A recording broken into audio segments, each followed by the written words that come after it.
Olá, amigos e amigas da Universidade de São Paulo, sejam muito bem-vindos a mais um boletim USP Covid. Eu sou Arthur Escobar, repórter do Jornal da USP, e hoje eu vou conversar com a professora Lorena Barberia, que é professora do Departamento de Ciência Política da FEFELESH, a Faculdade de Filosofia, Letras e Ciências Humanas da Universidade de São Paulo. Ela também é membro da Comissão Assessora de Saúde da Reitoria da USP e uma das coordenadoras da Rede de Pesquisa Solidária em Políticas Públicas e Sociedade, que é uma iniciativa que vem monitorando desde o início da pandemia a elaboração, implementação e eficácia das políticas públicas de enfrentamento da pandemia de Covid-19. Professora, vamos começar então olhando para essa situação atual, o quadro epidemiológico aqui no estado de São Paulo, tendo em vista esse retorno das atividades presenciais, em especial das aulas de graduação aqui na USP, né, que estavam sendo realizadas em formato remoto aí pelos últimos 2 anos. Como é que a senhora está vendo a situação atual e suas expectativas para esse retorno e para as próximas semanas e meses de atividades aqui na universidade? Boa tarde, bom dia. Não sei que horário as pessoas nos estão assistindo, mas é um prazer estar aqui, um prazer estar aqui para conversar e dialogar. Eu quero reforçar uma questão que você já trouxe, não? Nós já desde 2020 temos estado estudando o impacto que tem tido o fechamento do ensino presencial, o impacto que tem e representa para países como o Brasil, procurar agora neste momento voltar para o ensino presencial. E uma das questões que tenho liderado e tenho ajudado a pensar no caso das escolas é a questão de nós pensar em como avaliar os protocolos e pensar no pacote de medidas que a gente precisa entender que precisam estar funcionando para dar certo esse ensino presencial de uma forma mais segura. Então, nós temos procurado sempre reforçar a questão de que não existe uma política sozinha que ela dá certo e ela funciona, não? Eu acho que na pandemia como um todo, a gente algumas vezes enfatizou erroneamente como se vacina vai resolver o problema da pandemia, testar vai resolver o problema da pandemia. E, na verdade, o que mais nós entendemos e o que a pandemia reforça continuamente é que o que funciona e o que dá certo é quando a gente tem uma estratégia de várias medidas funcionando como um conjunto coerente e que essas medidas estão articuladas de uma forma que protegem ao coletivo, não o indivíduo, mas ao coletivo. E esse é o desafio neste momento para o ensino presencial, que a gente precisa reforçar para a comunidade da USP, abraçar esse espírito coletivo solidário de nos cuidar todos e todas, nos proteger a todos, porque cada esforço que eu estou fazendo eu estou ajudando não só a me proteger eu como indivíduo, mas a proteger ao outro. E a gente precisa enfatizar, fazemos e entendemos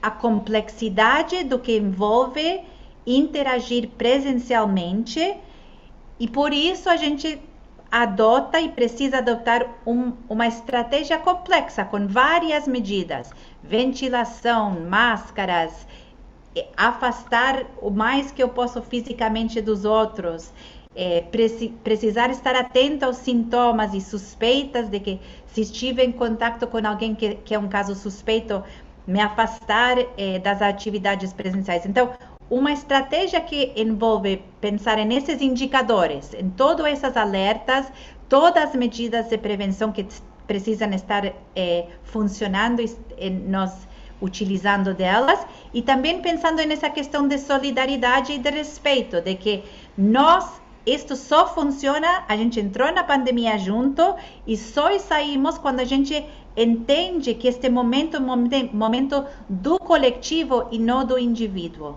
Os indicadores têm melhorado substancialmente, né? A gente vê aí uma queda acentuada no número de óbitos, de internações, e apesar de todo desse grande aumento no número de casos que foi registrado aí, principalmente em janeiro, em função da variante Ômicron, Então, um quadro, a princípio, positivo, todo mundo muito feliz em retornar às atividades presenciais, mas é importante ressaltar que a pandemia está mais próxima do fim, mas não acabou, né? O vírus continua aí. Então, quais são as recomendações importantes nesse contexto, né? De as pessoas não acharem que a pandemia acabou. Quer dizer, a coisa está melhor, mas ainda exige alguns cuidados, né? Acho, Ayrton, que você está trazendo uma questão super importante que a gente precisa estar muito cientes. A pandemia é um fenômeno global, mundial. A gente tem que estar em alerta constante, olhando o que está acontecendo internacionalmente, olhando os desafios e entender também que tem ciclos, temos diferentes ondas, diferentes momentos. Não temos nenhuma evidência científica para, neste momento, enfatizar e declarar que acabou este momento desafiador e gravíssimo no qual estamos inseridos no mundo. Então, primeiro, a pandemia não acabou, isso a gente sabe. A outra questão que a gente tem enfatizado muito é que existem fragilidades na qualidade da informação sobre a pandemia. E esse é um desafio não somente para o Brasil, mas internacional. Também em vários países a gente está discutindo. Mas no caso do Brasil, no nível de sistemas de infraestrutura de dados, de transparência da informação, a gente tem desafios grandes. Sofrimos de interrupções muito grandes em dados que gostaríamos de ter, que sejam dados que nos ajudariam a nortear e avaliar melhor a resposta. E a gente sabe que a notificação e a velocidade da informação está desfasada do momento, muitas vezes, que a gente vive. Então, a gente precisa estar ciente que existe um grau de incerteza por causa dessa fragilidade dos dados e a fragilidade do que temos da informação, e que existem riscos, e esses riscos são reais, e eles representam e estão em jogo vidas das pessoas.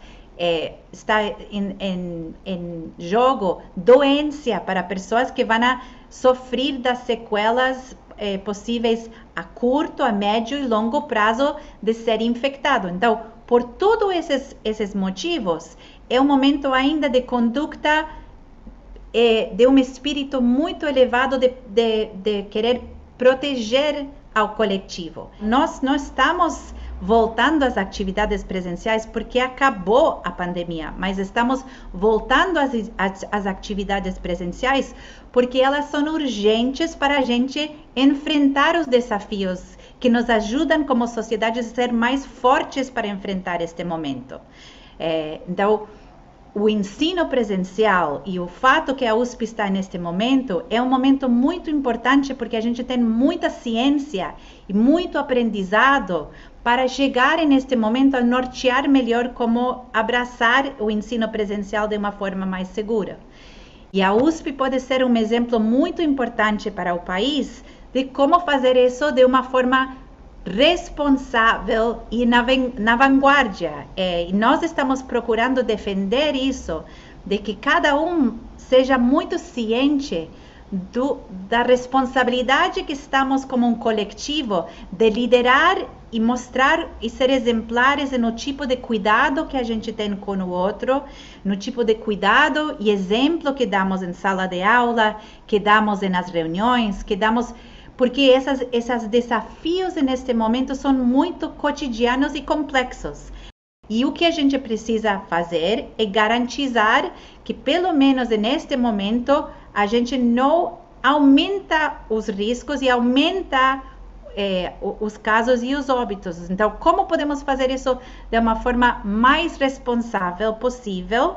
Depende do indivíduo, do coletivo e de também lideranças e gestores estão dando o exemplo. E por isso que eu estou feliz de estar na comissão, porque eu vejo isso muito importante, que é uma questão que nós todos nos temos que engajar e envolver em pensar a volta e pensar nesses desafios e debater, dialogar, desconstruir mitos e informações falsas, conversar sobre quando a gente erra, como fazer melhor, porque a gente vai errar, Vamos ter momentos onde vamos a pensar, isso na verdade talvez não teria sido o melhor momento para fazer o encontro dessa forma ou desse jeito, como a gente vai construir e reconstruir para que não volta a acontecer. Estamos nesse momento de reconhecer que nós estamos em um momento tranquilo ainda, que erramos muito no passado e não queremos continuar errando, e que temos uma responsabilidade para o coletivo. Mais do que pensar em nós mesmos, é pensar no coletivo. Essa é a minha mensagem. As decisões vão sendo tomadas de acordo com o conhecimento disponível no momento que aquela decisão é tomada, né, Lorena? E à medida que o conhecimento vai evoluindo, essas decisões precisam evoluir e ser adaptadas também a esses novos dados, né, e novos conhecimentos. Eu acho que a questão também importante de reconhecer é que os recursos são limitados, não? Nós somos um país em desenvolvimento, com vários desafios e várias necessidades neste momento. O custo econômico, o custo social, o custo de tudo que nós temos de desafios neste momento, pensando só no meio ambiente, pensando em tantas áreas, a gente tem vários desafios e recursos muito limitados.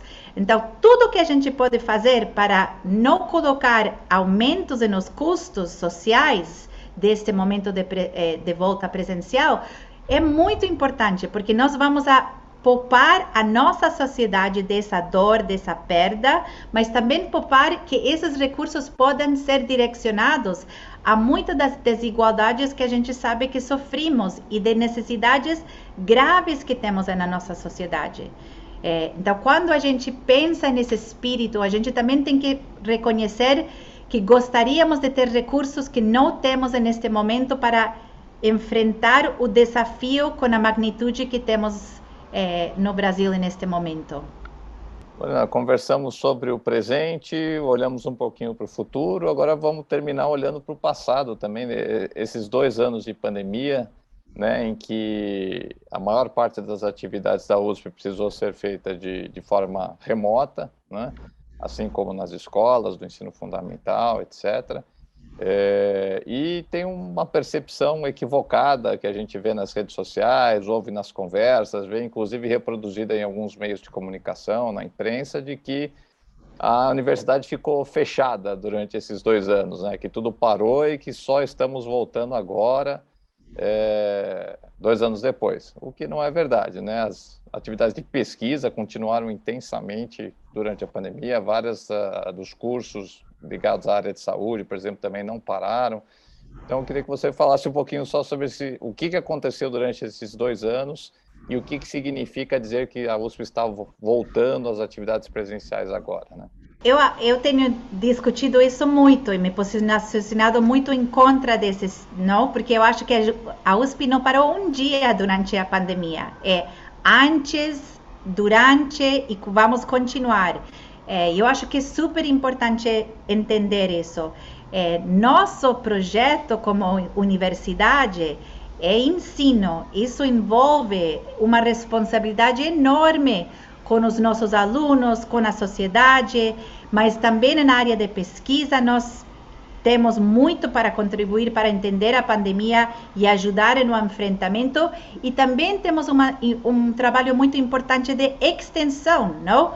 O que nós fazemos no ensino e nós fazemos na pesquisa, estamos sempre procurando trazer isso para a sociedade, trazer isso para os gestores, para ajudar em melhorar as respostas e aos desafios da pandemia.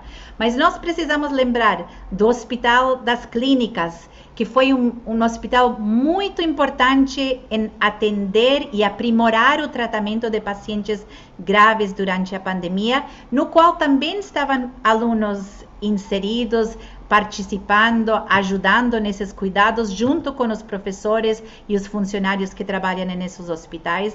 A gente precisa entender também o trabalho importante que aconteceu em laboratórios, e não só na área médica, em várias partes da universidade, pessoas que nunca tinham pensado mudaram completamente suas trajetórias dos laboratórios para procurar ajudar a contribuir a resolver um problema pontual na pandemia. E eu acho que na questão da área das ciências sociais, na qual eu estou inserida, nós também entendimos desde o início.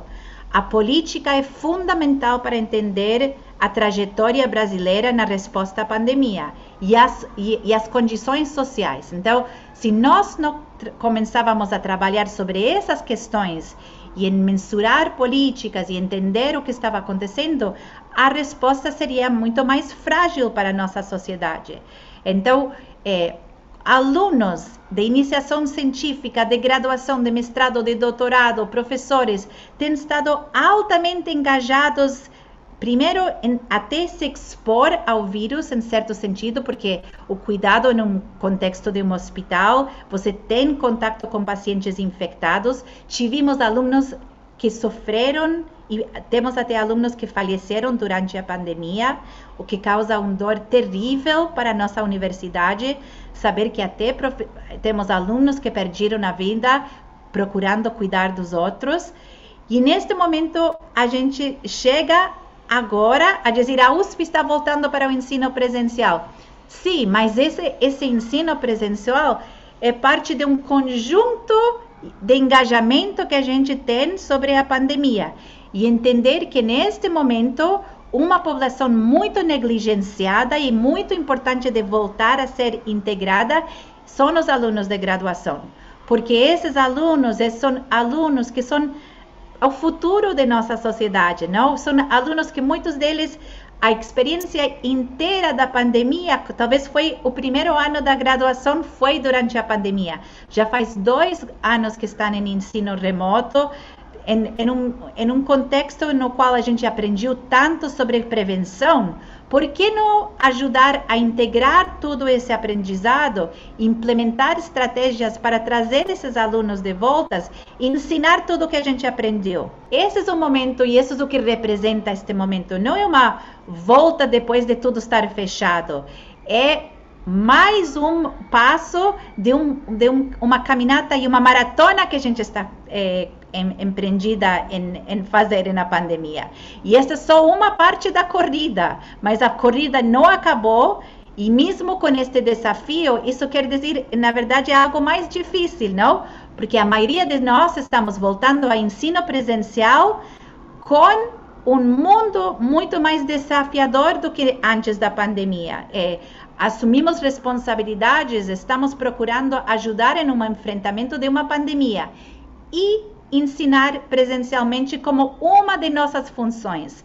Então, temos que desmistificar e realmente lutar contra esse estereotipo, porque é irresponsável e falso. A universidade tem sido muito importante para a resposta à pandemia. Sem a universidade, a gente não estaria neste momento com tudo que a gente aprendeu. A USP foi muito importante e vai continuar sendo importante.